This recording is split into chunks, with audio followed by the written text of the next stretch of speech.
Marija Čudina.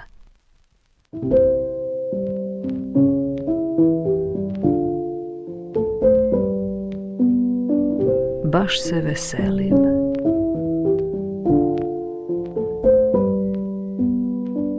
Baš se veselim što ćemo moja starija sestra i ja rano umrijeti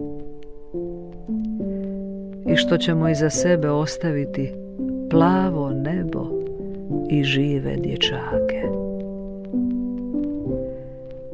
i što nitko neće znati plakati crno baršunasto, jer tako plače samo veliko more.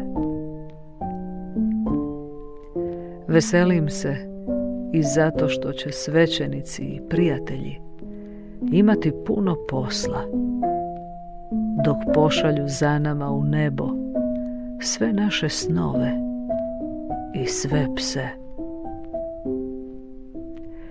Veselim se što će poslije nas i dalje biti toplih ljudi i velikih očiju i velikih usta do zvijezda.